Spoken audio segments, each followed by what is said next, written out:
Boa tarde, bem-vindas, bem-vindos, bem-vindos a essa que é a terceira atividade do dia, terceiro debate do dia aqui da programação da festa de 206 anos do Marx, que esse ano comemora também os 40 anos do MST. O Boné está aqui, o Marx também, e a gente vai ter uma mesa agora muito especial. Muito bem, só alguns lembretes. Tem bebedouro, se hidratem, por favor. Tem água também sendo vendida, comprem ficha para depois comer o lanche da tarde, o almoço. Peguem senhas na banca da Boitem para participar dos sorteios que acontecem ao final de cada atividade.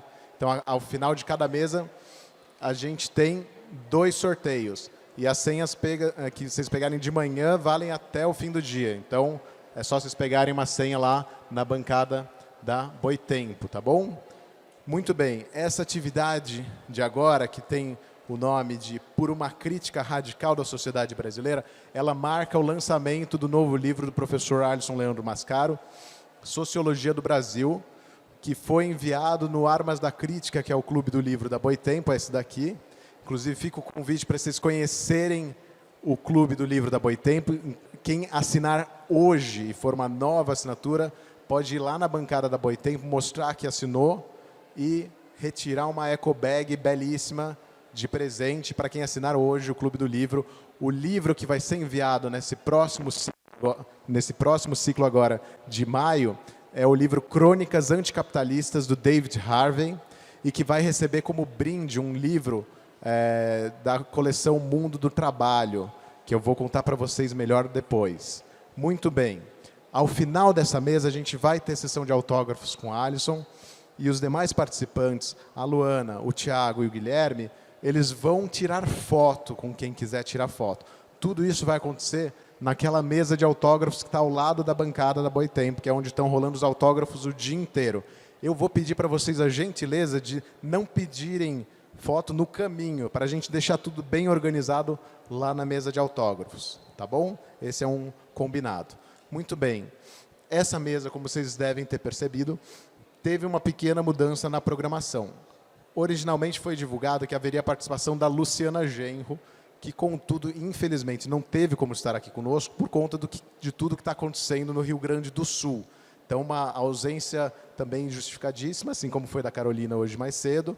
E a gente teve boas, para não dizer excelentes, para não dizer excepcionais substituições de última hora. A Luana Alves, que está aqui conosco hoje, e que vai estar com essa tarefa de chegar de última hora e participar aqui da conversa conosco. Muito obrigado, Luana. Eu não vou me alongar mais para a gente poder seguir. Eu vou apresentar o Guilherme, Rita Von Hunt, também conhecido, que é a persona drag do ator e professor Guilherme Terreri, ou Terreri, um dos dois. Muito bem. Que é crítica cultural, educadora popular, professora, atriz e palestrante, além de contar com trabalhos como colunista na Carta Capital. Em 2023, o ano passado, a convite do Ministério da Cidadania e Direitos Humanos e da Secretaria Nacional LGBTQIA+, Rita fez a conferência de reabertura do curso de formação em Direitos Humanos pela Escola Nacional de Administração Pública, ENAP. Muito bom. Vou passar a palavra para o Guilherme, excelente atividade para vocês, e não deixem de contribuir com o Galpão do MST, por favor. Esse espaço aqui, essa atividade gratuita, esse espaço é mantido pelo movimento, ele depende de doações, tem QR Code espalhado por todo o ambiente, façam uma doação, por favor, a gente agradece demais. Guilherme, manda ver. Muito bom.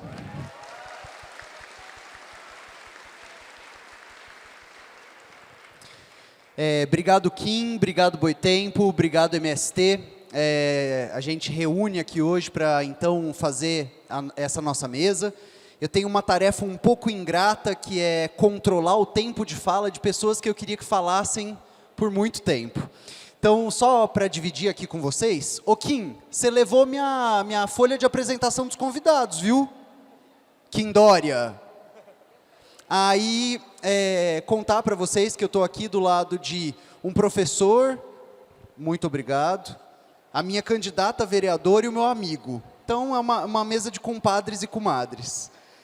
Vou fazer a apresentação da nossa mesa e, antes de fazer a apresentação 12 das debatedoras e debatedores, queria falar para vocês como essa mesa vai funcionar. A gente tem um tempo mais ou menos cravado para não atrasar as próximas programações. Essa mesa deve ter uma duração até 1h30.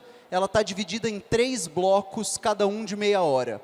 No primeiro bloco, cada um dos nossos debatedores vai falar um pouco a partir da sua experiência, área de atuação e contato com a realidade material do país, sobre o que seria, o que viria a ser essa crítica radical à sociedade brasileira. O segundo momento da mesa, eu vou fazer uma pergunta específica para cada um deles, a partir dessa contribuição inicial. O terceiro movimento, a gente gostaria de abrir para o público que está aqui presente e coletar até 3 perguntas que vão voltar para a mesa. Então, a gente vai ter sempre falas de 10 minutos. No minuto 9, eu vou estender essa folha aqui para começar o encerramento das falas. Para abrir a nossa mesa, apresento para vocês o professor Alisson Mascaro. Alisson, por favor.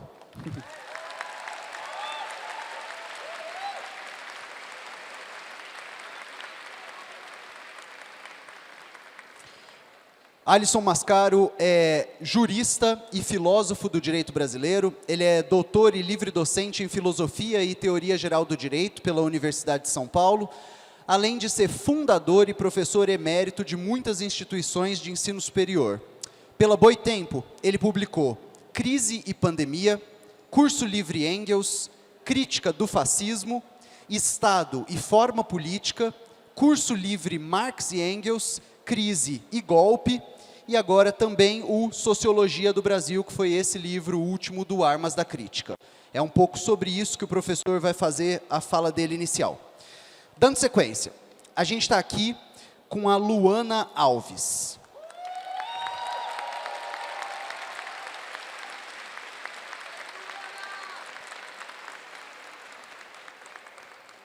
A nossa candidata a vereador, estou brincando, é a minha, se quiser ser a de vocês. Bom, a Luana Alves é feminista, negra, trabalhadora da saúde e vereadora pela cidade de São Paulo. Ela foi responsável pela cassação histórica do primeiro vereador por racismo na Câmara Municipal de São Paulo.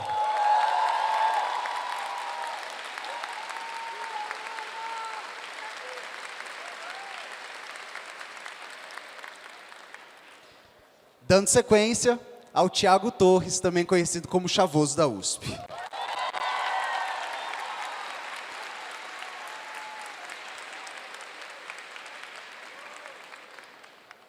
O Tiago é produtor de conteúdo no YouTube, palestrante, sociólogo em formação pela USP e também militante aqui em São Paulo. Bom, a gente vai dar início à nossa mesa, tentando pensar essa questão inicial do que viria a ser uma crítica radical à sociologia brasileira. Professor, pode fazer a abertura.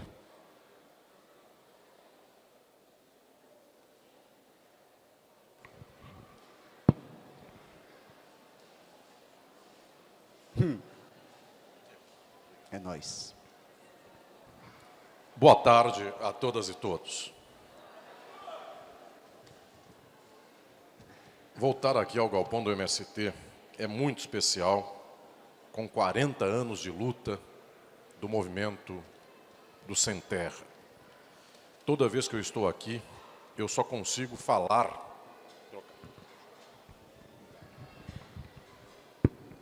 Toda vez que eu estou aqui, eu só consigo falar neste espaço, depois de lembrar quantas brasileiras e quantos brasileiros morreram pela luta pela terra, pela luta pela reforma agrária. Este espaço é sagrado. Nós estamos aqui e milhares de brasileiras e brasileiros, neste momento, estão em condições difíceis, mas estão na luta. Então, um abraço especial aqui a lutadoras e lutadores do MST.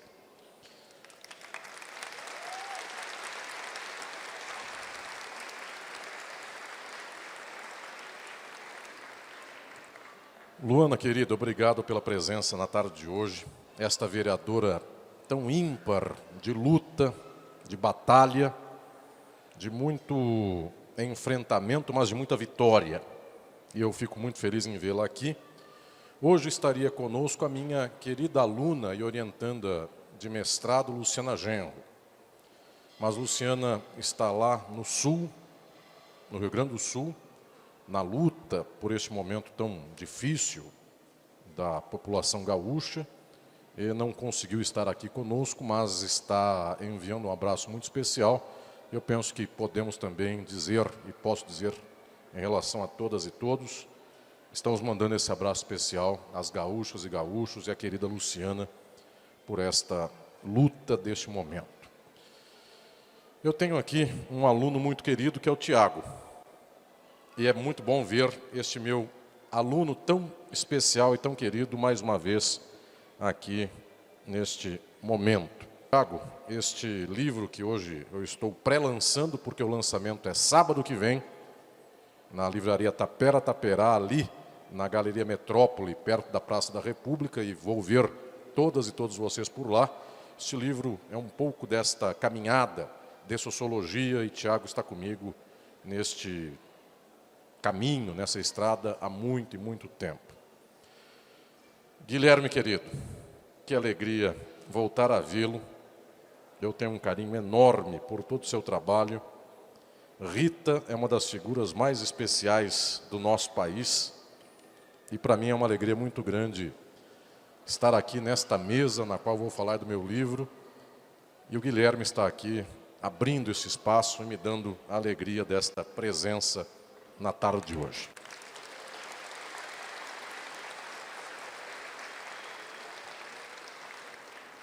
E queridas e queridos, que bom ver vocês. Que bom ver tantas caras que eu já conheço, tantas caras que eu ainda não conheço, e tantas caras que eu ainda não conheço e conhecerei pela vida inteira. E isto para mim é muito, muito especial. Boitempo, querida, obrigado. Obrigado, Ivana, obrigado, Kim, obrigado todas e todos que estão organizando este evento. Vocês imaginem como é difícil esta logística, mas é algo espetacular. E sábado que vem, que é o dia do lançamento do livro, Sociologia do Brasil, é um dia que também está sendo organizado com muito carinho pela Boitempo, pela livraria Tapera Taperá e por tantas e tantos, e lá eu sairei só meia-noite, depois de dar abraço e tirar foto e sessão de autógrafo com todas e todos. Então, hoje e sábado, 2 dias especiais. Eu falarei do livro muito brevemente hoje, porque eu farei uma aula a respeito da sociologia do Brasil no sábado, daqui 7 dias. Hoje eu quero lhes dar a primeira anunciação do livro. É a primeira vez que eu o tenho em mãos. E então, sábado que vem, eu falo sistematicamente do que se passa aqui com o livro. Livro que tem aqui para mim também, com muita alegria, um texto de orelha da querida Luciana, minha aluna, do meu querido aluno Silvio Almeida, meu orientando, hoje ministro, e tem também a orelha do professor Danilo Martuccelli. Isto me deixa muito feliz por ter tanta gente querida aqui comigo. Este livro é a minha entrega enquanto uma espécie de missão para pensar o Brasil e a sociedade brasileira de modo radical e de modo marxista. A maior parte das pessoas não quer saber de marxismo, não quer conhecer a realidade de modo crítico. A sociologia, eu tenho aqui um aluno em especial que é da sociologia, que é o Tiago. A sociologia odeia o marxismo, a bem da verdade. Eu tenho muitas alunas e alunos aqui, tenho orientandos que são da sociologia. A Bia deve estar por aí em algum lugar, minha orientanda. Via de regra, não se pensa de modo marxista a realidade. Por que não se pensa desse modo crítico marxista? Se nós encararmos a realidade social do nosso país, ou de qualquer país do mundo, de modo marxista, imediatamente a nossa posição é a de lutar pela revolução. E é por isso que não se gosta do marxismo. Não é porque o marxismo tenha uma entrega de conhecimento difícil, muito rebuscada ou muito elaborada. Eventualmente, pessoas liberais e conservadoras, para falar qualquer coisa que não leva a lugar nenhum, têm um pensamento mais difícil, mais rebuscado, mais sofisticado. Porque para defender o mundo como está, precisa fazer uma construção tamanha que não leva a lugar nenhum, e essa construção é difícil. O meu livro, como eu falarei muito dele de agora para frente, e volto a dizer, quero ver todas e todos no sábado, eu falarei como o livro termina, ao invés de falar como o livro começa. E o livro termina dizendo, minhas senhoras e meus senhores, que o problema do Brasil não é a falta de leis, não é a falta de ordem, não é a falta de vergonha na cara, até porque quem pede vergonha na cara é essa gente da família do bem, cidadão do bem, que está por aí destruindo toda a nossa realidade social nos termos do horror. O nosso problema, e não é só do Brasil, o problema do Brasil e do mundo é o capitalismo. E então se faz disso uma inferência muito imediata. A solução do Brasil e do mundo é o socialismo. E é por isso que eu escrevi este livro na tentativa muito entusiasmada e muito firme de perder gente na luta. E vocês escutaram exatamente o que eu estou dizendo. Eu quero entusiasticamente perder gente na luta. Porque esta obra que aqui está se pré-lançando e se lança semana que vem, é a obra que vai dizer, para defender a ordem, a propriedade privada dos meios de produção, com desconto, tentando melhorar 3%, 5%, nós entraremos de 500 a 600 anos da história, desde a colonização de Portugal, esta história oficial que eles contam, nós entraremos por mais um século sem sair do lugar. Então, eu não posso contar que a esquerda do Brasil prossiga nos termos de uma leitura liberal sobre a sociedade brasileira. E essa leitura, ela é uma leitura enganosa, mas entusiasma muita gente. Eventualmente aqui, a maior parte das senhoras e dos senhores aprendeu a ouvir sobre o Brasil mediante uma leitura liberal, que dizia assim, nos falta um choque de capitalismo, nos falta diminuir o peso do Estado, devemos privatizar, porque os corruptos estão lá no Estado, ou algo assim. É preciso melhorar a Constituição do Brasil, é preciso dar poder para os juízes e os promotores para que eles façam a justiça. Sérgio Moro, Dallagnol, outros mais. Então, senhoras e senhores, com este modo de pensar, nós passamos mais 100 anos dando um país de bandeja para o capitalismo explorar de modo atroz. A esquerda do Brasil, se for liberal, ela não tem nada a apresentar a não ser a defesa da ordem capitalista, com algum desconto. E então o povo inteiro, que vive de modo miserável e que odeia o sistema, escuta a extrema-direita dizendo, nós somos contra o sistema. E esta esquerda da universidade, esta esquerda que circula por aí, nesses bairros gourmet, defende a ordem, defende um pouquinho melhor a inclusão, não defende o fim da propriedade privada, tem medo de falar marxismo, porque a palavra socialismo não sai da boca de quem só defende 3% de melhora, dizendo que com 3% o povo então se tornará um povo engajado numa luta social crítica, de tal sorte, senhoras e senhores, que eu escrevi este livro para perder gente. Porque se alguém quiser ainda dizer que não luta pela transformação da sociedade capitalista, já saiba que não é de esquerda. Ah, mas veste uma camiseta vermelha. Vermelho é uma cor da moda. Laranja foi cor da moda e etc, etc, etc. Aliás, laranja é cor da moda faz bastante tempo aí, é uma cor dos novos. E nós somos velhos e velhas. Senhoras e senhores, eu preciso perder gente, porque esta esquerda não fala com o povo. Essa esquerda não é só que não fala com o povo. Eventualmente essa esquerda não contrasta o povo, porque a ideologia do povo é também a ideologia do capital.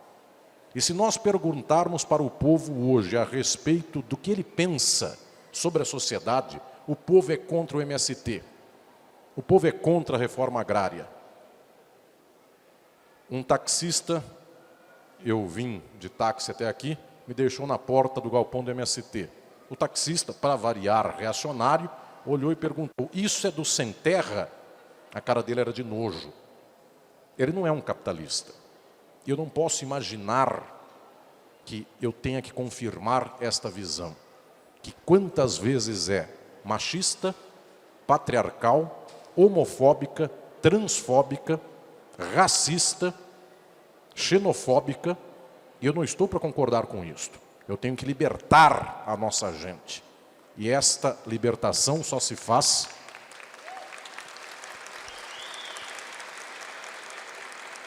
ela só é possível com ciência, com saber. Este meu livro organiza o conhecimento sobre a sociedade brasileira dizendo: existem 3 caminhos, 3 tipos de leitura sobre o Brasil. Uma é a leitura dos liberais. Pasmem, a esquerda tem essa leitura. Ela engana muito, porque a esquerda tem essa. A outra leitura é não liberal, uma franja dessa leitura é quase reacionária, porque a dos liberais é Sérgio Buarque de Holanda, que defende um choque de leis no país. A outra é de Gilberto Freire, que diz que o nosso racismo é açucarado, é bonzinho, é lindo. Só que também tinha posições de esquerda nessa leitura não liberal, como a de Darcy Ribeiro. Exatamente neste sofrimento deste povo que ele dizia mestiço, dali sai alguma coisa diferente. Só que o caminho fundamental é o da crítica, é do marxismo. É Florestan Fernandes, é Rui Mauro Marini, é Lélia Gonzalez, é Jacó Gorender, Ciro Flamarion Cardoso, Clóvis Moura, Caio Prado Júnior, Décio Sais e uma lista enorme de gente que pensa o Brasil de modo crítico. E essa gente, eu volto a dizer, até agora não está na moda. As universidades não gostam dessa gente, não fazem colóquio em torno dessa gente. E eu sonho enormemente que a universidade, que não quer saber disso, sucumba sem que tenha esse passo, se não der esse passo de transformação. Se a universidade não pensar a crítica, a universidade não está à altura do chamado do tempo histórico. Eu prefiro o povão, eu prefiro vocês e quem queira escutar e ler uma ideia como esta, porque não precisa nem sequer de muitas dissertações ou teses para poder alcançar o mínimo. É preciso lutar contra o poder econômico do capital, contra os bancos e a especulação, contra o latifúndio. Eu estou aqui na casa do MST, enfrenta tudo isto. Ao enfrentar tudo isto, a pessoa começa a ser evitada por aí, nestes circuitos dos poderosos. E eu quero exatamente evitar este circuito. Não é que esse circuito evita as ideias que estão neste livro. Além desse circuito evitar as ideias deste livro, eu quero evitar este circuito. Eu tenho vocês, queridas e queridos, que vejo no olho de cada qual este olho brilhando e vejo este sorriso no rosto. Eu não quero o circuito do capital para dizer que ele tem que ser afirmado e o Brasil tem que ser a nação capitalista exemplar da segurança, porque o teto de gastos tem que existir para o Brasil ter nota não sei da onde, dos Estados Unidos. Eu quero evitar tudo isto. Eu quero vocês e foi para vocês, queridas, queridos, querides, que eu escrevi nestes anos este livro. E hoje, que alegria, este livro está no pré-lançamento. Hoje eu faço os primeiros autógrafos do livro, no sábado eu faço a sessão de lançamento do livro, e eu falarei muito e muito e muito sobre este país, que é o nosso, que é de tanta dor, tanta miséria, tanta exploração, mas ao mesmo tempo é a terra na qual nós faremos um dia uma pátria, na qual todas e todos possuam os meios de produção desta terra, e pode até ser que a bandeira continue a mesma, o coração da gente é vermelho. Um beijo, um abraço, muito obrigado.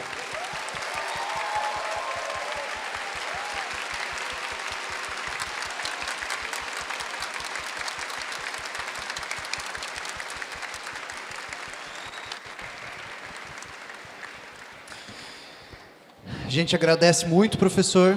Agora a gente queria ouvir nossa vereadora. Luana, o que viria a ser uma crítica radical a essa sociedade? Gente, boa tarde a todas as pessoas presentes. Eu queria primeiro, Guilherme, agradecer o convite da Boitempo.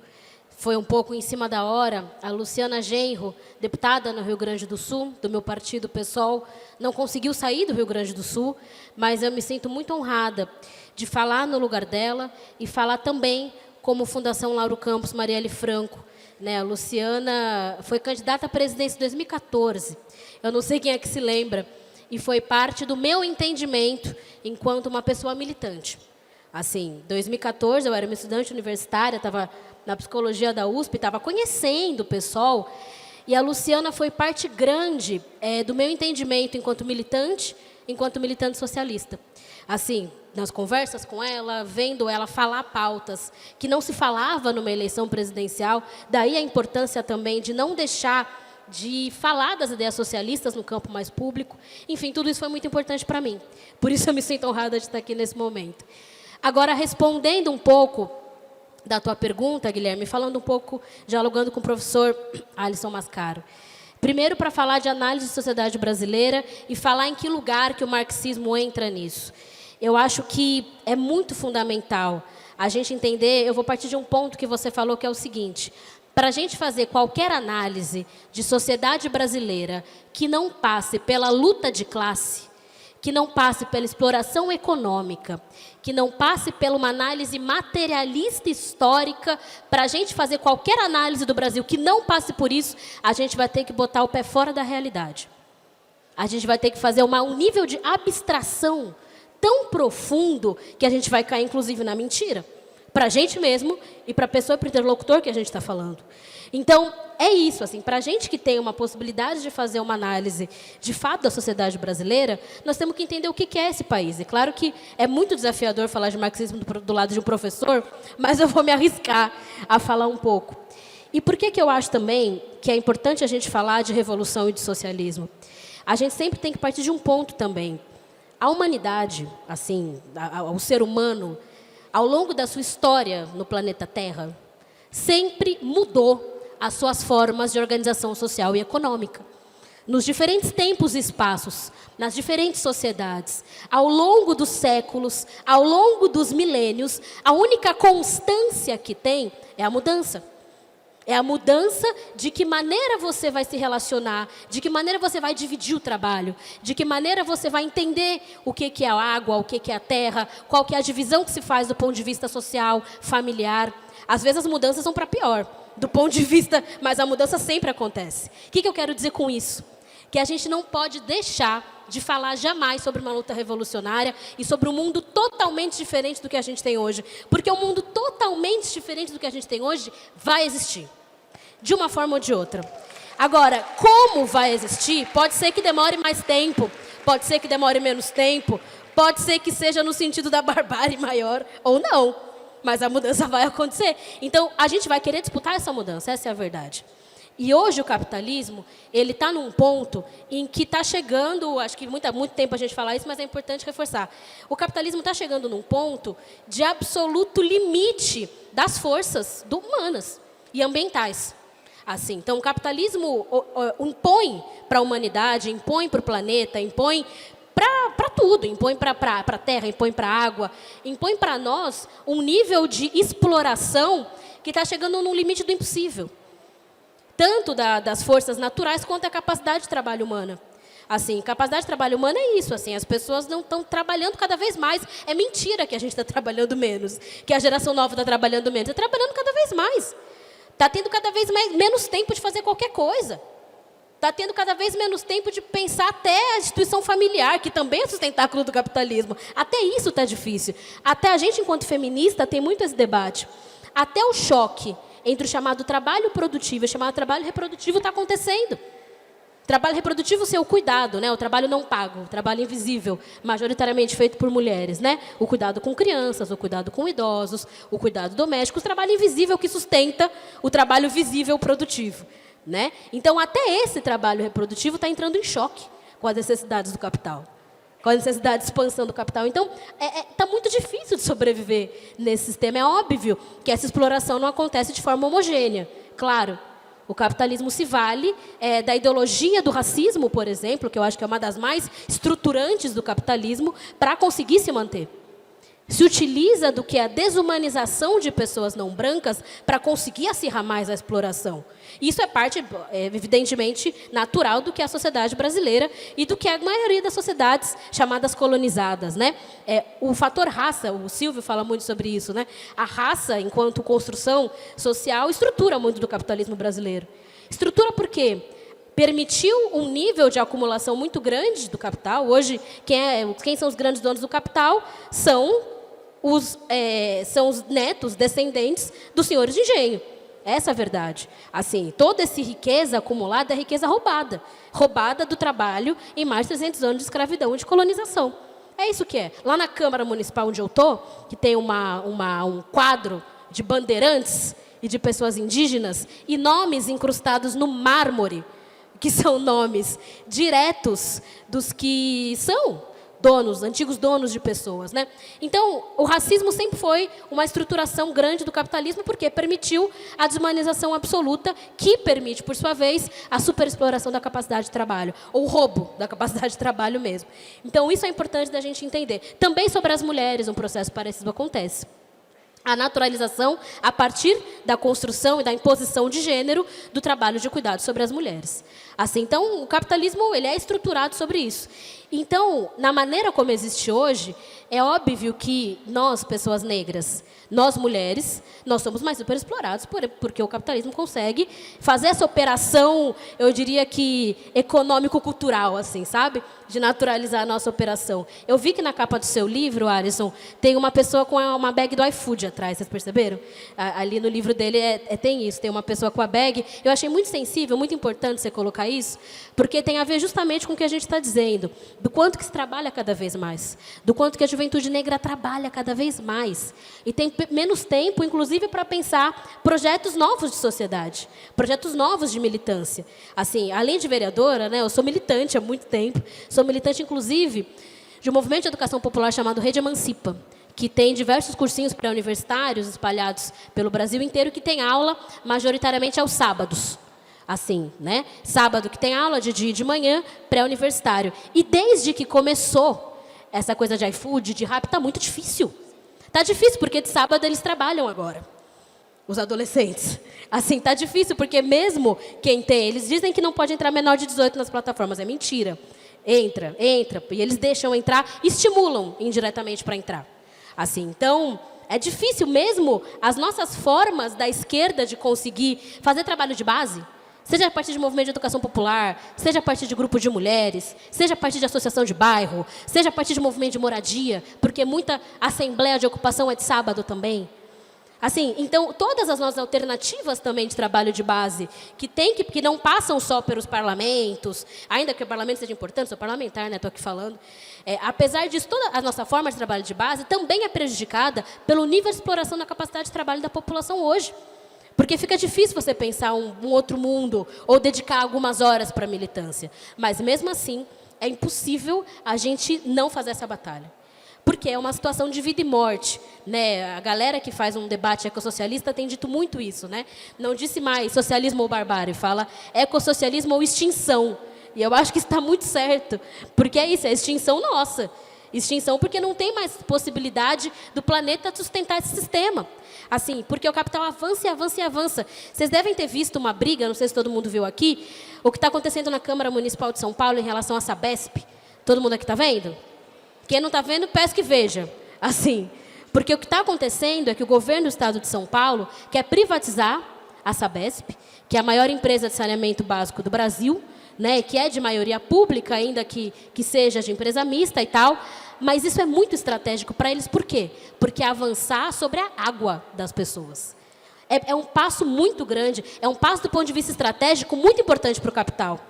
Porque isso tem a ver também com as guerras futuras, tem a ver com a dificuldade de acesso à água potável, que vai acontecer cada vez mais. É muito estratégico para eles, nesse momento, que a gente ainda...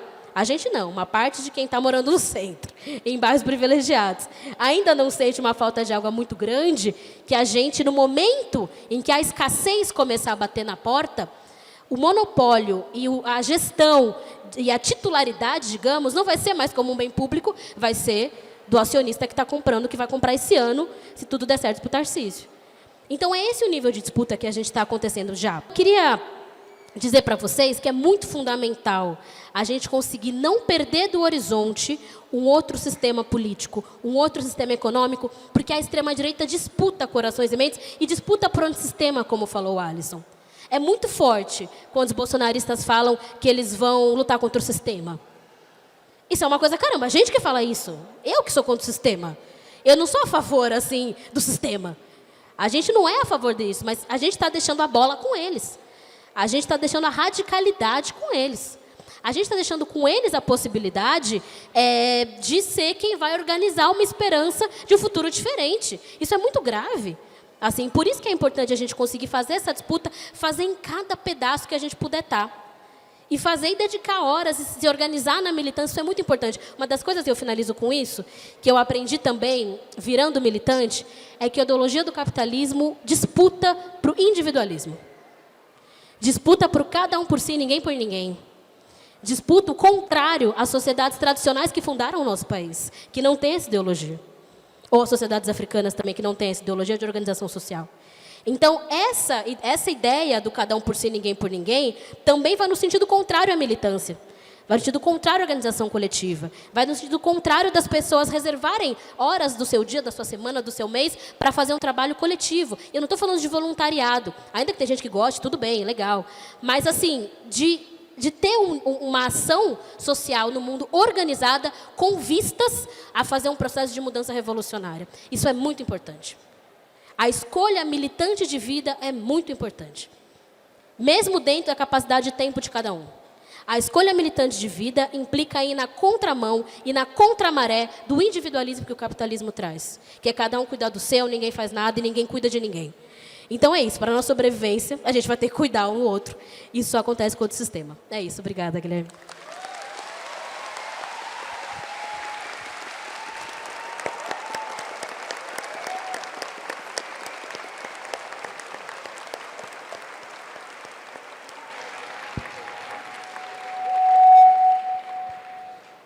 Sou eu quem agradece, Luana.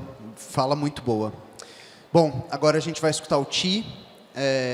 O que viria a ser, então, uma possível crítica radical a essa sociedade? Boa tarde.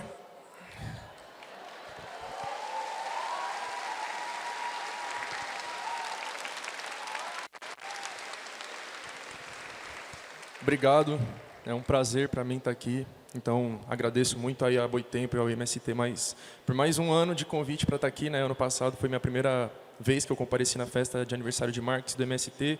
Esse é o segundo ano, estou feliz de estar aqui. Feliz de estar com essa mesa, esse pessoal aqui que eu tenho tanto carinho, que eu gosto bastante. Né? O Gui, que eu acompanho há tantos anos, antes de eu pensar em criar meu canal, tá ligado? Eu já acompanhava o canal dele, foi uma inspiração para mim, além de ter aprendido muito com ele. Luana, minha vereadora aqui, que eu fico muito feliz de ter apoiado em 2020 e, sem dúvidas, é a melhor vereadora que a gente tem aqui na cidade de São Paulo. Eu fico muito feliz acompanhando todas as lutas que ela trava. Parabéns e obrigado. E Professor Alisson Mascaro, que eu também tive o prazer de ter aula com ele lá na Sanfran, né? Fiz a matéria dele, Teorias Críticas do Direito, muito boa. Recomendo, inclusive, né? Aprendi muita coisa e muito de marxismo com ele, né? Então ele tem uma contribuição muito importante aí na minha formação teórica, minha formação aí marxista, vem do professor. Agradeço. E também agradeço vocês, né? Que colaram aqui. Eu estou muito feliz de ver esse galpão cheio. Né, é um sopro de esperança aí, né, diante de tanta coisa ruim que acontece e de tanta desesperança que a gente, pelo menos eu tenho vivido, né, tem uma galera que acha que está tudo indo muito bem, mas a gente sabe que não está, né? Então, diante de tanta, enfim, de um horizonte que parece não ter esperança, né, a gente vê que tem sim muita gente aqui interessada em vir aqui ouvir sobre marxismo, ouvir sobre revolução, dentro do galpão da MST, que eu acho que é o maior movimento social do nosso país, que faz lutas importantíssimas, né? Enfim, então, um salve aí para o MST também. Bom, enfim, né? Agora indo ao tema da mesa, que é por uma crítica radical à sociedade brasileira, a gente que é marxista sempre diz, né? O ser radical é ir na raiz, né? Radicalidade é isso, radical é isso, vem de raiz. A gente ir na raiz dos problemas. Então, para a gente pensar uma crítica radical à sociedade brasileira, a gente tem que ir às raízes dessa sociedade e dos problemas dela, né? Se a gente vai buscar qual é a raiz de fundação disso que se chama Brasil, a gente vai parar na colonização, a gente vai parar lá em 1500, né, o ano da invasão, sempre seja chamado dessa forma, a invasão desse território indígena, que ainda é território indígena, que precisa ser demarcado cada vez mais. Enfim, a invasão desse território, a escravização dos povos que estavam aqui, dos povos africanos. É isso que funda a sociedade brasileira. Nada pode ser falado sobre o Brasil de hoje sem falar disso, sem voltar nisso, sem estudar isso, para o bem e para o mal, né? Para o bem que eu digo são o quê? As lutas que existiram, as lutas que aconteceram, e que a gente tem obrigação de conhecer. Então, quando a gente fala sobre a raiz da sociedade brasileira e no que ela é fundada na base do latifúndio. Ela é fundada na base das capitanias hereditárias, né, dessas grandes terras nas mãos de pouquíssimas pessoas, de pouquíssimas famílias. Inclusive, um problema que a gente enfrenta até hoje é justamente essas mesmas famílias permanecerem no poder. Isso é uma coisa que às vezes passa despercebido para a maioria das pessoas. Mas as famílias que estão no poder hoje são as mesmas que estavam 200, 300, 400 anos atrás. No poder político, no poder judiciário, no poder econômico nem se fala, né? São os latifundiários, são os burgueses. Se a gente for puxar ali o histórico familiar da maioria dos parlamentares do Congresso, a gente vai ver isso. Eles todos descendem, todos não, né? A maioria deles descende desses colonizadores. Então, a raiz dos nossos problemas está nisso, está na existência do latifúndio até hoje, está na permanência dessas grandes propriedades de terras nas mãos de poucas famílias riquíssimas e que fazem de tudo para manter esse poder, né? E quando eu digo fazem de tudo, estou querendo dizer que eles matam, que eles invadem, eles fazem todo tipo de violência contra as pessoas que já viviam naquele território, como os povos indígenas, quilombolas, ou contra as pessoas que querem aquela terra para viver, os camponeses, que fazem as ocupações justíssimas, que têm que ser feitas mesmo, né? Um parabéns aí pelo Abril Vermelho, mais um mês aí de lutas e de ocupações do MST, que sejam feitas cada vez mais ocupações.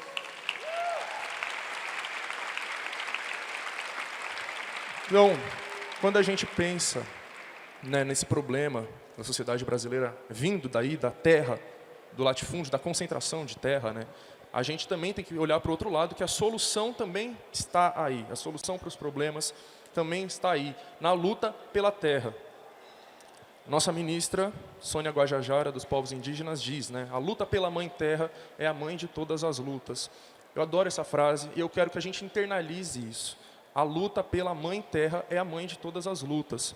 As pessoas vivem debatendo, o que vem antes? É gênero? É raça? É não sei o quê? É terra, minha gente. É natureza, é meio ambiente, é isso que vem primeiro, é isso que vem acima de todos nós.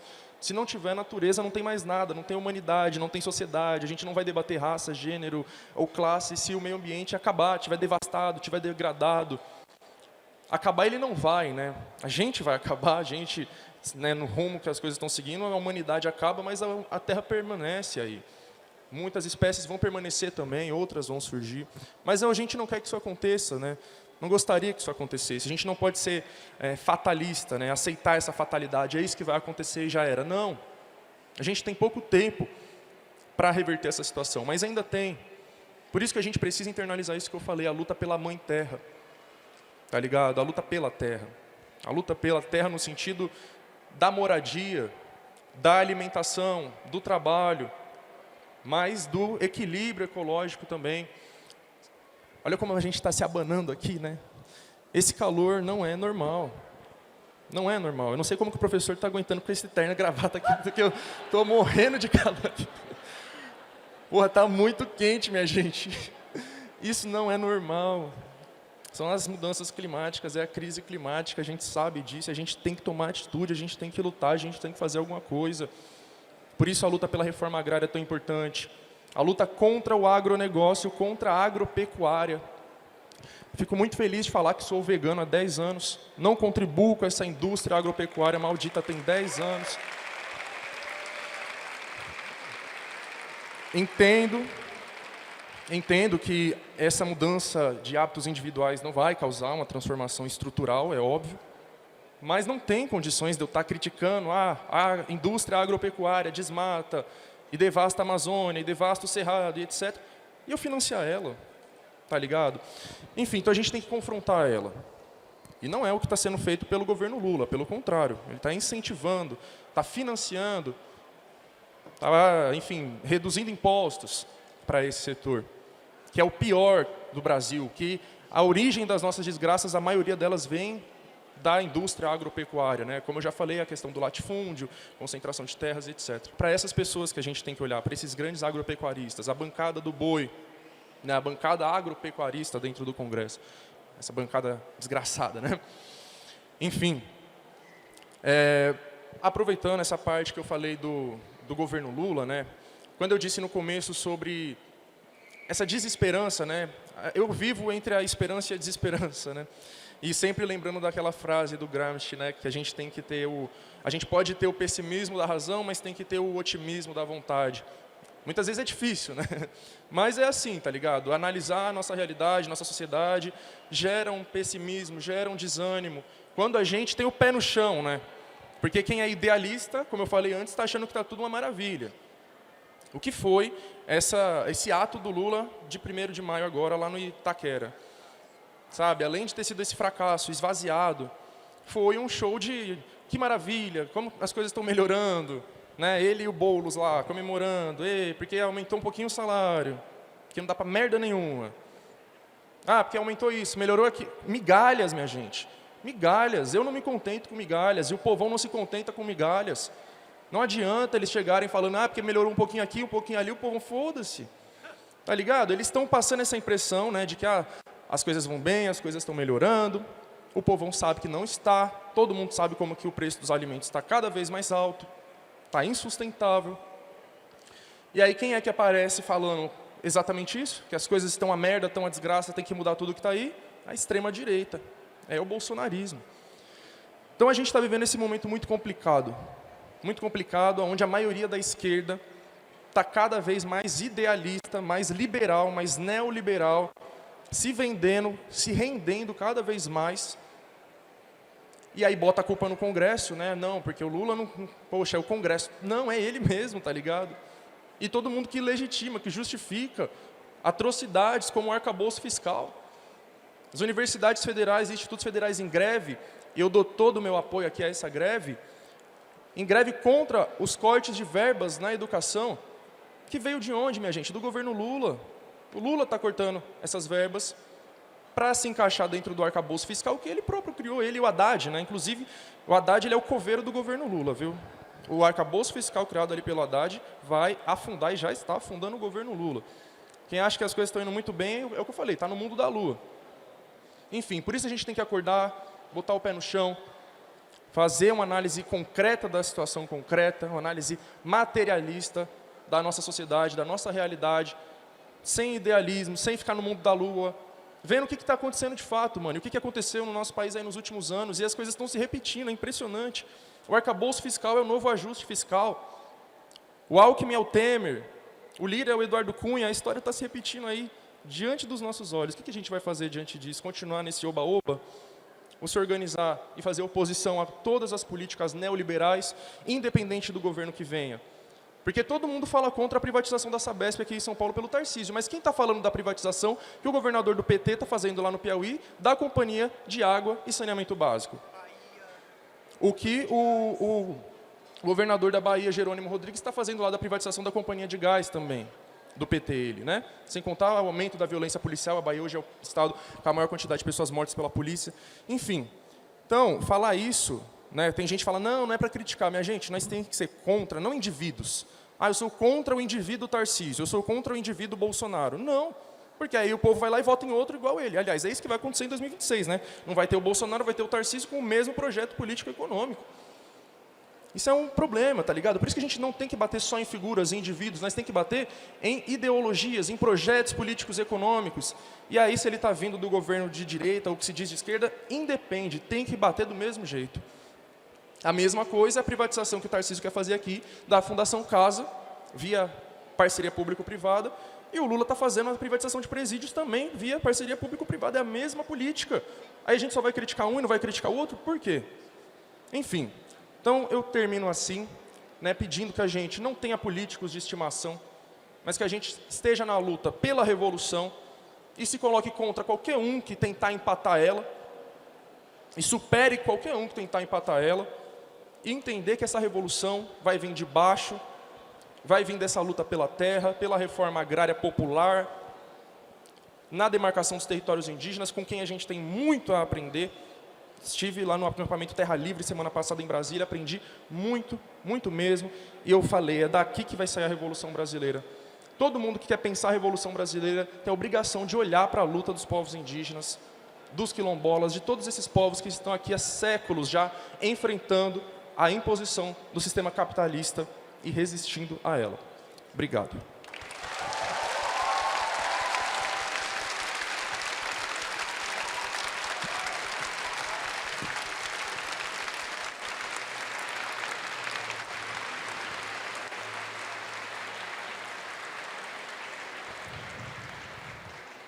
Excelente fala, Ti. Galera, eu tenho diante de mim essa ingrata tarefa que é, nós temos 15 minutos para encerrar a nossa mesa, para que a próxima mesa não seja atrasada. O que eu vou tentar fazer aqui, então, com esses 15 minutos que nos restam, seria pedir turnos de fala de 5 minutos, e que é muito pouco para organizar uma ideia. No entanto, eu vou tentar alinhavar alguma coisa que apareceu nas 3 falas que a gente escuta aqui sobre uma crítica radical à sociedade brasileira. Tem uma coisa primeira que a gente vai voltar desse jeito, né? Vai começar pelo Ti. Tem uma coisa primeira que eu acho que é fundamental dizer, é que à medida que a gente está vendo, e isso apareceu tanto na fala do professor quanto na fala da nossa parlamentar, à medida que a gente está começando a ver esse ponto de não retorno desse modelo produtivo, né, à medida que parece começar a se tornar conhecimento comum que a crise climática ela é o coveiro do neoliberalismo, não tem como falar em enxugar um estado quando o estado do Rio Grande do Sul está sendo destruído, não é a iniciativa privada que vai reerguer um estado, né?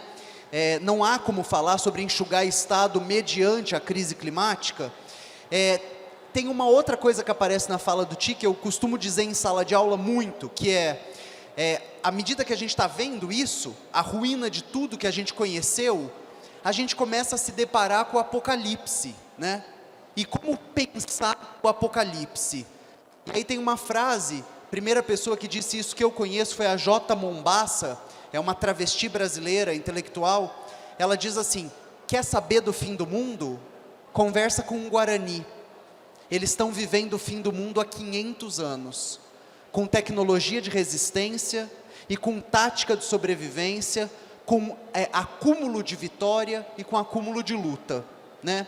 A gente precisa um pouco sair desse lugar, dessa certeza esclarecida universitária, que acredita que a gente tem alguma coisa para dizer no que diz respeito aos rumos da revolução, né? A revolução sempre vem de baixo, né? Sempre encontra uma forma de se sobressair. Bora lá. Sobre essa pergunta que a gente vai fazer, esse turno agora de fala, ela diz um pouco de algo que aparece nessas 3 falas, mas também de algo que eu não posso deixar de notar quando eu entro no armazém. Hoje, quando vocês entraram na casa do MST, tinha um dizer, ali nesse portão aqui, que é: sem anistia para golpista. É uma mentira, gente. A gente elegeu o Geraldo Alckmin, um golpista. A gente vai ter como única alternativa eleitoral em São Paulo, para vencer o Ricardo Nunes, a Marta Suplicy, que votou pelo golpe na Dilma, que mandou flor para Janaína Pascoal, que votou pela reforma administrativa do Temer, que votou pelo teto de gastos, que era secretária do Ricardo Nunes, que dá um golpe no Ricardo Nunes, e a gente acha que não vai dar um golpe no Boulos. Sem anistia para golpista. A gente continua abraçando eles. Então, essa coisa que aparece na fala dos 3, e que é o que eu acho que a gente deveria pensar nesse turno final de fala, é o seguinte: parece que a nossa condição eleitoral no Brasil é ficar refém a uma esquerda que é de direita, né? A gente está constantemente refém de um bloco ideológico que é de direita, mas que se apresenta na realidade como é o que tem, né? Não quer, vota no Bolsonaro, não quer, pega a arma e faz revolução, e que não aceita nenhum caminho de crítica. Então eu queria ouvir vocês um pouco sobre, parece haver um choque entre força material e força ideológica, né? Parece haver, porque quando a gente analisa a fundo, elas estão as duas do mesmo lado. As forças ideológicas nos cooptam para que a gente acredite que não há alternativa, e essas palavras eram da Margaret Thatcher. Quando elas aparecerem na boca de candidato de esquerda, duvide, porque foi a primeira dama do neoliberalismo que fundou a frase: não há alternativa, é isso ou nada. Então, quais devem ser os nossos recursos de esperança frente a esse cenário do não há alternativa, é só isso, materialmente e ideologicamente o fim está dado, não há o que fazer? Aí temos 5 minutos, eu sei que é um tema espinhoso e difícil. Ti, você pode começar? A gente tem a obrigação de combater essa ideia, minha gente. Combater essa ideia de que não tem alternativa, de que é isso aí, é o que dá para hoje, é pragmatismo. A gente não pode aceitar isso. Eu não aceito isso. Eu sou massacrado nas redes sociais porque eu não aceito isso, tá ligado? Eu sei que o Gui também já foi linchado uma vez lá, não lembro qual que foi o assunto, mas qualquer um que se levanta para criticar esses acordos absurdos aí, é massacrado por essa galera fanática, tá ligado? Essa galera que eu falei, que é idealista, que vive no mundo da lua, que vive nesse oba-oba, e que 99% não vive na favela. Não está com o pé no chão lá na favela, ou no campo, fugindo de latifundiário, né, e seus capangas, enfim. Galera, né, que vive no mundo da lua, ali no mundinho deles, eles não admitem críticas, eles falam, é o que tem para hoje, é isso daí. E como eu falei antes, eu não me contento com migalhas. E o povão não se contenta com migalhas também não, minha gente. Então não tem esse papo de é o que tem para hoje, não. Né? E nessa brincadeirinha de que é o que tem para hoje, se não o fascismo volta, se não a direita volta, se não o Bolsonaro volta, a direita já está aí, né? A direita está no governo. O governo Lula tem ministro do Republicanos, partido do Tarcísio, do União Brasil, e por aí vai, partidos de extrema direita, de direita, pessoas que compuseram o governo Bolsonaro, que apoiaram o Bolsonaro, estão lá e estão falando de anistia, sem anistia para golpista, né? Eles já anistiaram, minha gente. O Múcio, o ministro da Defesa. É uma piada, né, minha gente? É só Só Exu na causa, viu? Enfim, a esquerda brasileira está se endireitando cada vez mais, no sentido, né, de estar indo para a direita, está se tornando cada vez mais liberal, mais neoliberal. Eu espero que vocês não caiam nessa palhaçada, fujam disso, porque é uma coisa bizarra que está acontecendo. Está chegando num ponto de que não existe mais diferença, a gente não consegue mais diferenciar esquerda institucional e direita institucional no Brasil. Não está tendo mais diferenças substanciais, tirando raríssimas exceções, como a Luana, como o Glauber Braga, e por aí vai. São raras as exceções. A imensa maioria é a mesma merda, você não consegue mais distinguir. Tá ligado? Uma das coisas assim mais sintomáticas disso, dessa bizarrice que a gente está vivendo, é essa babação de ovo com Alexandre de Moraes. Não caiam nessa palhaçada, minha gente. Pelo amor de Deus. Eu entendo que, mas ele está punindo os bolsonaristas ali. Minha gente, o bolsonarismo foi criado pela direita liberal junto com a esquerda liberal. Foram os erros do petismo, junto com as políticas da esquerda liberal, PSDB, do qual Xandão e Alckmin faziam parte até um dia desses. Foi o que aconteceu no nosso país nesses últimos anos, aí, anos 2000 e 2010, que gerou, que pariu o bolsonarismo. Que gestou e depois pariu, foram eles. Tá ligado? O bolsonarismo não existiria se não tivesse existido a Operação Lava Jato, que o Alexandre de Moraes apoiou, até um dia desses, né? Enfim, enquanto ela existiu. Enfim, né? Eu não vou ficar falando sobre esse safado aqui, não. Quem quiser entrar lá no meu canal, que tem vários vídeos falando sobre, criticando. E por que eu falo sobre ele? Porque às vezes tem gente que fica, mas em vez de você criticar o bolsonarismo, o Bolsonaro, você está criticando Alckmin e o Alexandre de Moraes. É para entender como que a gente chegou até aqui. Essa é a questão de ir à raiz do problema, é buscar como que a gente chegou nessa desgraça que a gente está vivendo hoje. E é tão óbvio, sabe? Às vezes eu fico pensando, gente, não é possível que essa galera não enxerga o óbvio. Tá ligado? Coisas que aconteceram pouquíssimos anos atrás. Sabe? Mas eu acho que eles enxergam. O problema é que eles são atores, né? Eles fingem. Então, num dia, o Lula estava lá dizendo que Alckmin é Temer, Temer é Alckmin, enquanto o Alckmin estava comemorando os tiros na caravana do Lula. Aí depois eles dão as mãos e fingem que nada disso aconteceu. Isso é uma atuação.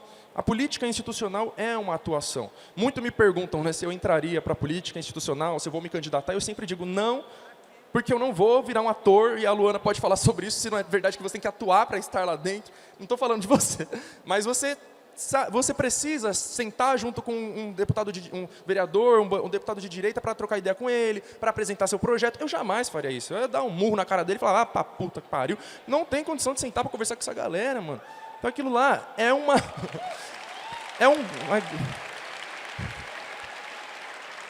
é um grande teatro, é uma grande encenação, tá ligado? E aí um dia estão criticando uma pessoa, estão atacando, e no outro dia estão apoiando, estão votando, estão abraçando, chamando de companheiro. Enfim, concluindo, né, já que a pergunta era sobre esperança, sobre luta, sobre o que fazer, o caminho não é esse. O caminho não é o da conciliação de classes. Inclusive, a gente nem está vivendo um governo de conciliação de classes, porque a gente não está ganhando merda nenhuma, é só a burguesia que está ganhando, a gente está ficando com uns farelos ali, né? Enfim, o caminho não é esse. O caminho é construir por baixo, é construir com o povo, né? Não é sobre o povo, como boa parte da esquerda para o povo, né?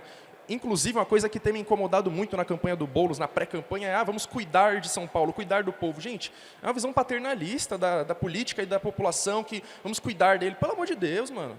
Não é assim, de cima para baixo, paternalismo. É junto, lado a lado. Pelo amor de Deus, vamos acordar para a vida, tá ligado? Enfim, né, o tempo é curto para eu falar tudo que eu gostaria, mas eu joguei umas ideias. Aprendi aqui com o professor Alisson Mascaro muito sobre ideologia, né, principalmente através do Althusser, e isso faz com que eu tenha certeza de que a nossa maior batalha é ideológica. Né, eu falei assim, a nossa maior luta na prática é a questão da terra, mas a nossa batalha, a grande batalha é a ideológica. Porque a gente não vai conseguir a luta pela terra enquanto, como o professor disse, o motorista do carro, do táxi, for contra o MST, contra o Sem Terra. E por que ele é? Porque essa ideia apareceu na cabeça dele magicamente? Não, é porque ele passa o dia inteiro rodando ouvindo a Jovem Pan. É isso, a burguesia tem o controle de todos os aparelhos ideológicos e fala para o povão 24 horas por dia isso, né? São invasores, e aí viva a propriedade privada, e etc, etc. Então a gente tem que combater essas ideologias em todos os meios possíveis, de todas as formas possíveis. Mas sempre pela base, sempre junto com o povo, tá ligado? Enfim, é isso. Valeu, valeu, valeu.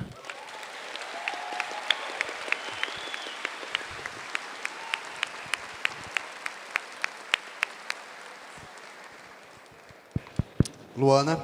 Vou levantar também, todo mundo levantou, vou ficar de pé.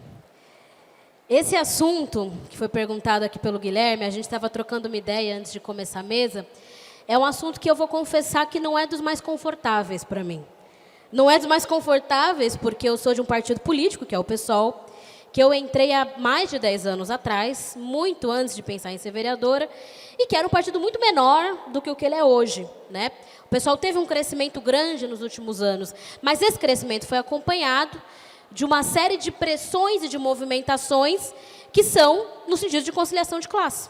Digo isso de forma muito tranquila para vocês, de forma muito franca e de forma também com alguma tristeza. Mas esse processo é um processo que não está findado e que é em disputa. É importante que todo mundo saiba. Vocês devem imaginar que os partidos políticos, em especial dentro da esquerda, eles não são homogêneos internamente. O PSOL muito menos. E o PSOL é um partido que está em disputa, nesse sentido. Às vezes essa disputa cai um pouquinho para fora, vaza, vocês veem umas brigas aí. Mas, de toda forma, está em disputa porque existe uma pressão que tenta convencer grande parte da esquerda de que se você não fizer as concessões à direita, você não vai poder mais governar. Você não vai poder mais ser levado a sério. Isso é muito grave. Primeiro, dizer de que colocar para as pessoas essa narrativa de que ou é isso ou é nada, primeiro, é mentira. Mentira. Assim, é o que a gente está dizendo. Quem está dizendo isso ou acredita numa mentira ou sabe que é mentira e fala do mesmo jeito. É o que a gente estava comentando um pouco antes. A mudança social ela vai acontecer porque a humanidade vai mudando os seus sistemas econômicos e sociais. E nós temos que batalhar para que a mudança seja no sentido de vitória da classe trabalhadora, em relação ao que é hoje, certo? Dizer que não vai mudar, que é isso ou é nada, para mim é a mesma coisa, eu leio, eu escuto como sinônimo de não quero fazer o enfrentamento. Não quero bancar o enfrentamento. Não quero organizar luta, não quero organizar partido político, não quero organizar luta social. É isso que eu entendo. É isso que significa você dizer isso. Porque quem diz, e alguém que estudou marxismo, que estudou socialismo, sabe que não é verdade. Sabe que as alternativas sempre são possíveis, que as brechas existem, que a humanidade, às vezes, numa disputa revolucionária de transição, vai para lá e para cá. Não existe esse tipo de regra. Assim, esse tipo de regra é inexistente, é uma abstração. É óbvio que pode ser que a gente mude do ponto de vista de uma revolução. É evidente que é. A gente vai negar a história? A gente vai negar toda a história que aconteceu até hoje. Que mostrou, que demonstrou que mesmo nas piores situações é possível você virar um sistema. Gente, a gente não precisa nem ir muito longe. Assim, a gente estava falando aqui de reforma agrária, de luta pela terra. O que é a luta histórica dos quilombos, não luta pela terra? O que é a luta dos povos indígenas? O que foram as batalhas que pereceram, que fizeram muita gente perecer, mas que criaram grandes lutas sociais? O que foi o Quilombo dos Palmares, que é o mais famoso? O Quilombo dos Palmares, gente, para a gente entender do ponto de vista demográfico, enquanto a capital do estado de Alagoas tinha 8.000 habitantes, o Quilombo dos Palmares tinha 6.000 habitantes. É como se fosse uma São Paulo paralela, de gente trabalhadora, de gente preta, que disputava diretamente com a capital. Para quebrar o Quilombo de Palmares, teve que ter exército internacional. O que foi isso? Se não um processo amplamente revolucionário? No meio, o chicote da escravidão. E aí vai dizer que nessa situação a gente não vai conseguir lutar? É demais, entendeu? É um desrespeito com os nossos ancestrais. Então não tem como a gente dizer isso. Agora, em relação a esse discurso de que você tem que ceder, você não pode ser absoluto na sua ideia, concordo. Mas esse ceder, esse diálogo, não é por cima, é pela base. A gente não tem que gastar grande parte da nossa energia e do nosso tempo tentando incorporar quadros dirigentes da extrema-direita e do fascismo. Nós temos que disputar pela base. A minha paciência de debater com gente que defende ideia conservadora não é com dirigentes de direita. É com quem é meu igual. É com quem é com taxista, é com trabalhador. Vou dar mais uma vez um exemplo da Rede Emancipa, que é o movimento social que a gente atua. Todo começo de ano, quase todo, os alunos chegam com ideia conservadora. E aí? A gente quer esse aluno, é o aluno que a gente mais gosta. Eu quero que ele venha, que ele chegue mais. Na época do governo do início do bolsonarismo, 2018, foi um horror dos nossos cursinhos. Porque os meninos, os garotos, chegavam bolsonaristas. Chegavam com a ideologia do bolsonarismo mesmo, dizendo que ia ter arma, que ia ter aquilo, é com ele que eu vou conversar. Eu não vou tentar fazer um convencimento pela cúpula de um cara que evidentemente está disputando poder. Assim, esse tipo de aliança por cima significa expor flanco, na minha opinião. Assim, porque quando o governo federal tem a escolha de, do ponto de vista orçamentário, fazer o plano safra que fez, que é o subsídio para a agricultura do Brasil, para o grande agronegócio, é você dar bilhões e bilhões de reais para pecuarista e para dono de latifúndio. Os mesmos caras que financiaram o golpe do 8 de janeiro. Vocês sabiam que um dos últimos planos safras foi um dos maiores da história?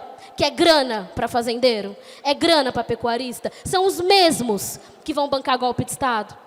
O que é isso? Qual é a necessidade de aprovar esse arcabouço fiscal que significa uma única coisa? Significa você piorar as condições de vida da classe trabalhadora. Significa você não ter dinheiro para Instituto Federal. E você causa a greve que está causando agora. Vou tentar concluir. Impactos sérios na vida do povo. Não é uma abstração. Arcabouço fiscal não é uma abstração. Tem um impacto real, que significa, por exemplo, a gente ter menos dinheiro para o SUS. A gente ter esse trabalho para as mulheres, a gente não ter dinheiro para bancar o que é qualquer política federal, é a gente poder, por exemplo, o arcabouço fiscal, na minha opinião, desmonta, por exemplo, o Bolsa Família. E sabe o que acontece quando desmonta o Bolsa Família? Eu explico para vocês. Os municípios, via pequena política, são quem vai fazer o trabalho de assistência social. O que significa isso? Manutenção de velhos poderes, manutenção de uma política clientelista. É o que acontece em São Paulo hoje. Que os CRAS e os CREAS não são bem financiados e quem chega com alimento perto da eleição é o político da direita. Está desmontada a política. Você permite que eles avançam, você permite que eles consigam entrar. Toda a grana que está girando da bancada evangélica vai virar candidato eleito do Conselho Tutelar no seu bairro. É isso que vai virar. E assim eles vão criando espaço, assim eles vão criando enraizamento, e assim a gente entra num ciclo de não conseguir se livrar desses caras. Então, quando é que a gente vai romper esse ciclo? Quando é que a gente vai entender que fazer a tal da conciliação significa a gente botar uma faca aqui nas costas? Então, essa é a questão. Eu acho que dizer que a miséria do possível é o único possível é mentira, e é você desarmar as pessoas para a luta. É uma ideologia de desarme. Desarme. É uma ideologia de derrota e que leva a condições muito preocupantes e muito perigosas. Então é isso. Para finalizar, eu sei que dei meu tempo. A nossa conciliação não é de classe. A nossa concessão é no debate pela base. É tendo paciência para conversar com as pessoas. É trocando ideia com quem está na sua rua. É trocando ideia com quem é da sua família. Com quem é do seu bairro. Isso nós temos que ter paciência, muita paciência. Porque é isso, seu tio bolsonarista, a sua tia que vê a TV Universal e que é bolsonarista, é com ela que eu vou ter paciência e não com o político do MDB. É isso, obrigada.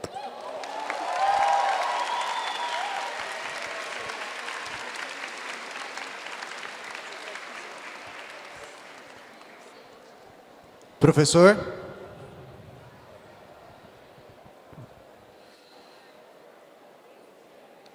Como eu estou muito emocionado com esse momento, e como eu vou falar bastante também do livro semana que vem, e vou convidar mais uma vez todas e todos, vocês,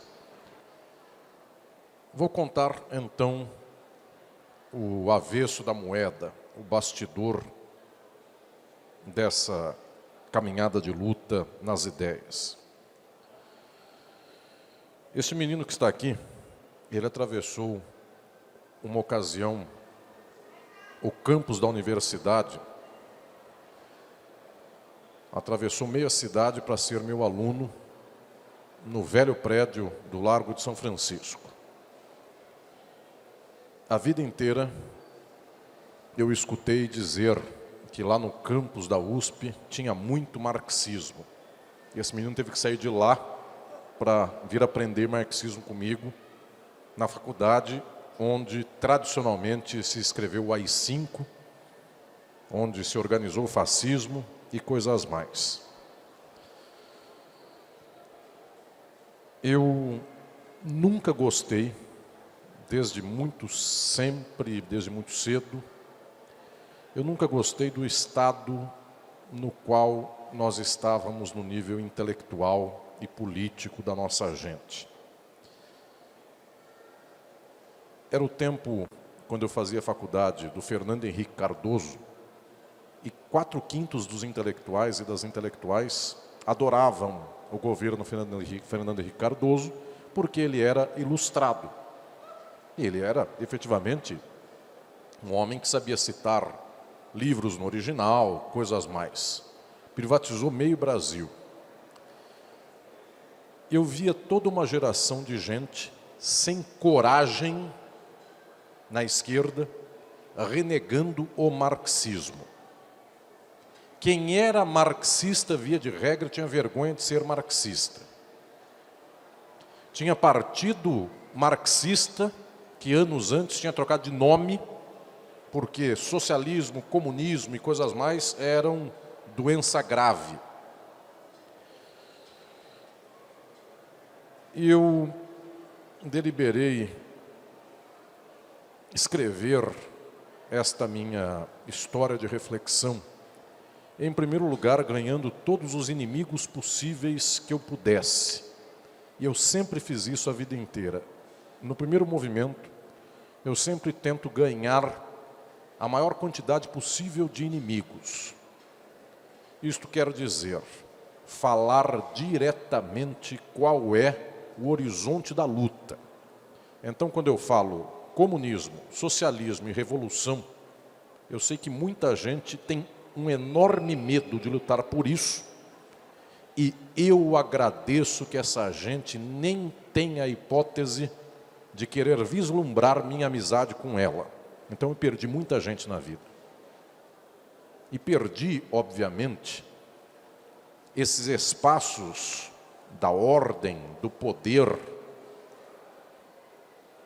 que eventualmente me estenderiam um tapete vermelho do capital, mas eu não quero e evito e falo contra.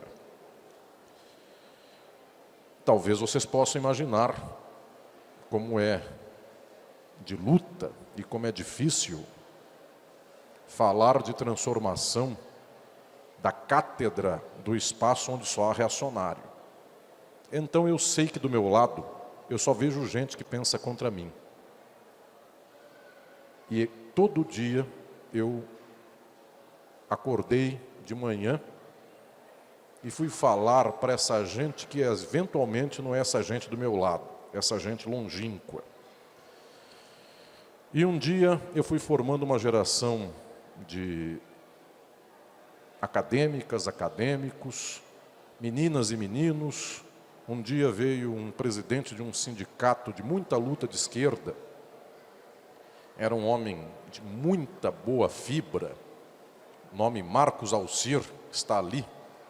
Eu tinha 25 para 26 anos de idade. E ele era um presidente do sindicato, de uma federação de trabalhadoras e trabalhadores, bateu na minha porta para ser meu aluno, meu orientando. Outro dia bateu outra, outro dia bateu uma mulher negra, outro dia um homem negro, uma mulher branca, um homem branco, pessoas de lutas de qualquer lado e de todos os lados. Um dia bateu na minha porta uma deputada, que logo quando eu dei a ela uma vaga de orientação de mestrado, ela era candidata a presidenta da República, é a Luciana Genro. Outro dia, um menino que eu formei desde a base e que fui organizando para a reflexão crítica, hoje é ministro, meu querido Silvio. E assim foi numa luta, numa caminhada, e a vida inteira eu quis escrever para este século XXI a ideia de que não é mais possível ser intelectual sem ser marxista. Não é mais possível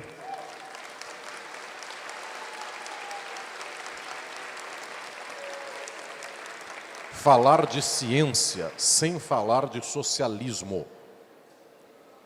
E desde sempre eu tentei dedicar a minha vida, como o velho Spinoza lá na Holanda, de muitos séculos atrás, dedicava as horas que restavam do dia, porque tinha ele também que ganhar o pão com o suor do rosto, dedicava suas horas a escrever, a refletir.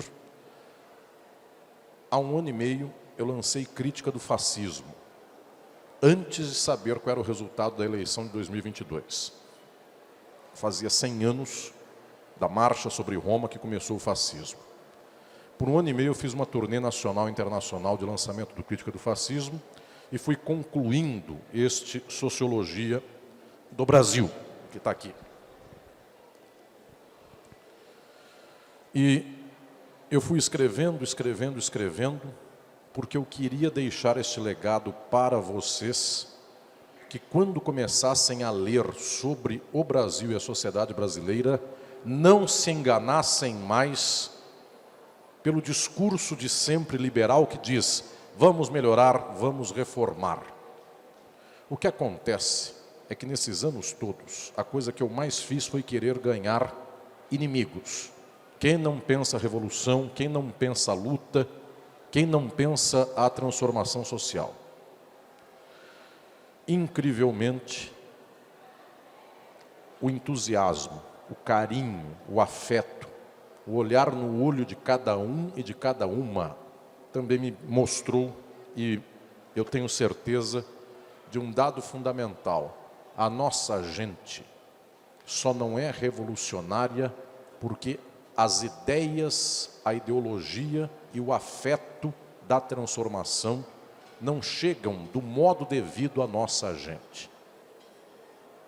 Isto porque é preciso passar ao nosso povo a segurança e a certeza de que o mundo está errado.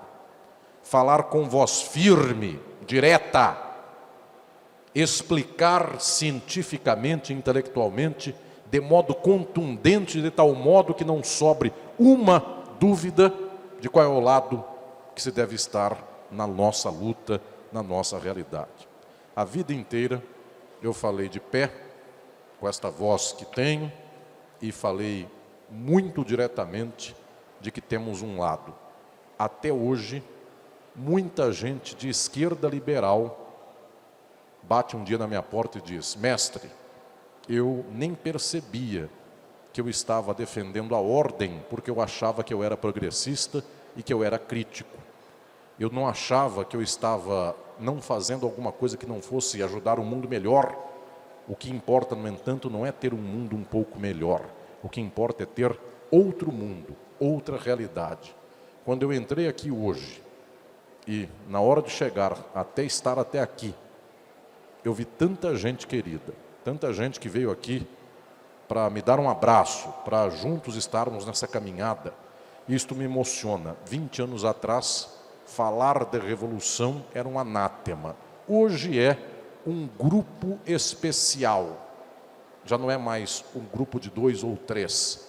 Já somos só aqui centenas, milhares e milhões no Brasil. E esta ideia já chega no mundo. Este legado deste livro que eu hoje deixo aqui com vocês, e semana que vem volto a dizer, 3 da tarde, Tapera, Taperá, Praça da República.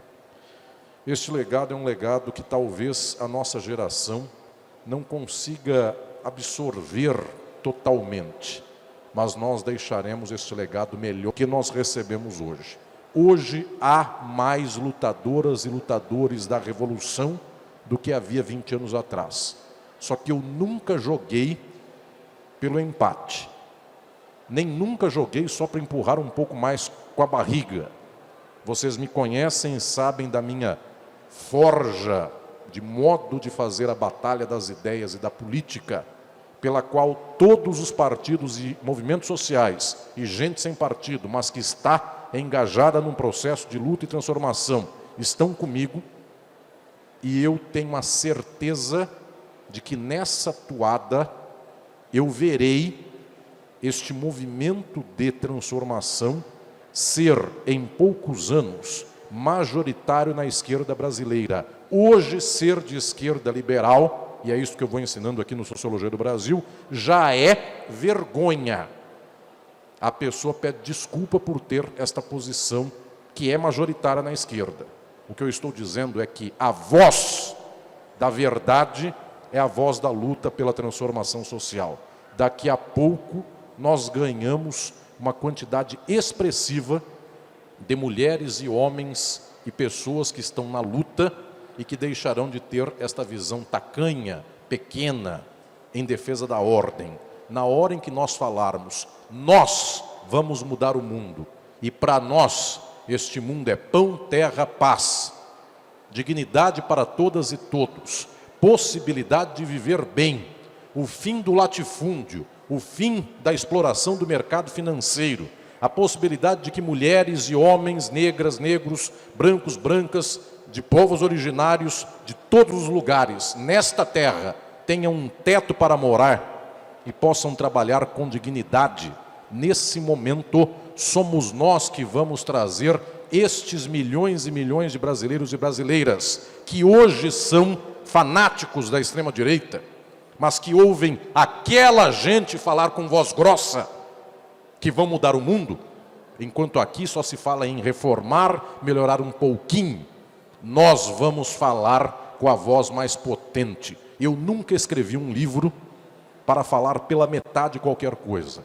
Eu sempre quis entregar para todas as gerações do Brasil, para todas e todos vocês, o mais alto da ciência com o mais alto da expressividade, do entendimento de que este mundo está errado e o outro mundo deve ser tentado, o mundo do socialismo, ele é o certo e nós conseguiremos ganhar essa batalha. Não é dor, nem é somente desesperança de que o mundo vai mal. Muito pelo contrário. Se aqui existem centenas e centenas de pessoas neste momento, daqui a pouco nós seremos milhões e daqui 2 momentos nós ganhamos e o socialismo reinará.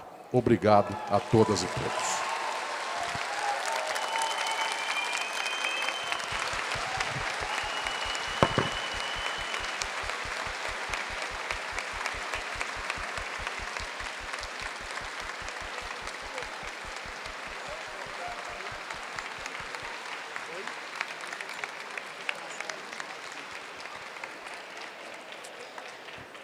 Bom, com essas palavras incendiárias, queria convidar o Kim para retornar à mesa, fazendo a representação da Boitempo. E a gente tem um sorteio de um kit da Boitempo para alguns de vocês.